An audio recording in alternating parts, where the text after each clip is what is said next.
सुंदरता और रामेश्वर की विशेषताएं उनके प्रेम की नींव बनती है। रामेश्वर की मधुर गायकी ने गांव में खुशियां फैलाईं और उसने मधुरी का दिल जीतने की कोशिश की। इस तरह उनका प्रेम धीरे धीरे परवान चढ़ने लगा।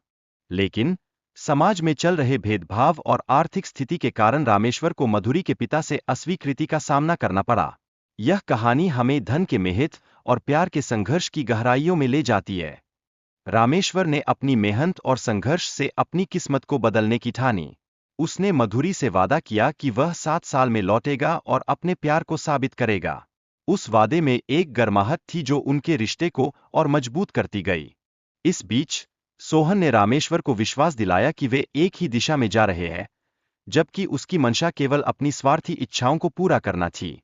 यह विश्वासघात रामेश्वर के लिए एक कठिन परीक्षा बन गया। जब रामेश्वर ने नदी पार की, तो सोहन ने उसे धोखा दिया और उसकी यात्रा को समाप्त कर दिया, जिससे रामेश्वर की मां को गहरा दुख हुआ। यह मातृत्व का वो दर्द था जिसे कोई शब्द नहीं कह सकता था। माधुरी ने सोहन की बातों पर विश्वास नहीं किया और अपने प्रेमी के प्रति अनवेवरिंग फेथ दिखाया। यह उसकी सच्चे प्रेम की निशानी थी, जो समय के साथ और भी मजबूत होती गई। प्रेमी को राजा के दरबार में बुलाया जाता है, जहां वह माधुरी की सुंदरता का गान गाता है। राजा उसकी इस प्रतिभा से प्रभावित होकर उसे इनाम देता है, जिससे उसकी मेहनत का फल मिलता है। माधुरी ने एक सोने की सारंगी एक व्यापारी को दी और उसे कहा कि वह इसे दिखाए। व्यापारी ने माधुरी का संदेश हर जगह फैलाया, जिससे प्रेम की कहानी को और भी विस्तार मिला। जब प्रेमी ने सुना कि व्यापारी के पास उसकी सारंगी है, तो वह तुरंत उसे पहचान लेता है। व्यापारी उसे बताता है कि उसे जल्दी से माधुरी के पास जाना चाहिए, क्योंकि वह उसकी राह देख रही है।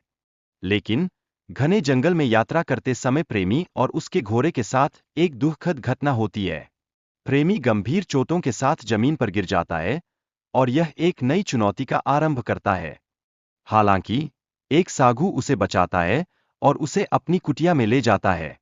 साधु उसे उसके प्रेम की सच्चाई और साहस की प्रेरणा देता है, जिससे प्रेमी को हिम्मत मिलती है। साधु उसे एक नया घोड़ा और चमत्कारी मिट्टी देता है, जो अंधे व्यक्ति की आंखों को ठीक करने की क्षमता रखती है। यह एक नई आशा का प्रतीक था। प्रेमी ने तेजी से तिलकपुर की यात्रा की और अंततः अपने घर पहुंचा। लेकिन उसकी मां अंधी हो चुकी थी और उसे पहचान नहीं पाई। यह मिलन की उम्मीद और दुख का मिश्रण था। सारंगी का महत्व इस कहानी में बहुत गहरा है।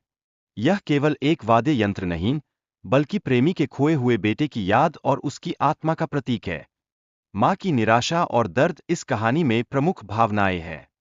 वह अपने बेटे को खोने के बाद केवल अंधकार और डिस्पेयर को महसूस करती है। यह मातृत्व का अन्य प्रेम था। प्रेमी का साहस और दृढ़ संकल्प उसे अपनी मां को समझाने में मदद करता है। उसके सपनों और आकांक्षाओं की कहानी उसे आगे बढ़ने के लिए प्रेरित करती है, जिससे उम्मीद की किरण जगती है। एक दिन माधुरी ने अजनबी की आवाज को सुना और उसके दिल की धड़कन तेज हो गई।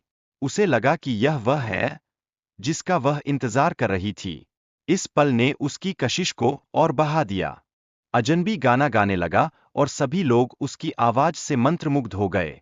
माधुरी ने तुरंत अपनी पहचान को पहचान लिया और इसे अपने दिल के करीब महसूस किया। लेकिन सोहन के भाई की प्रतिक्रिया ने माहौल में तनाव पैदा कर दिया। हालांकि सोहन ने उसे शांत करने की कोशिश की और प्यार की ताकत को दर्शाया। यह एक महत्वपूर्ण क्षण था। भाई के जादुई अनुभव ने परिवार में एक नई आशा का संचार किया। यह घटना सभी को चकित कर देती है और प्यार की शक्ति को दर्शाती है। इस प्रकार सभी ने प्रेम की महिमा को समझा। सेहन और गरीब प्रेमी की दोस्ती ने एक नए रिश्ते को जन्म दिया, जिसमें उन्होंने एक दूसरे का समर्थन किया। यह सच्चे प्रेम और मित्रता का एक अनमोल उदाहरण था, जो सभी के दिलों को छू गया।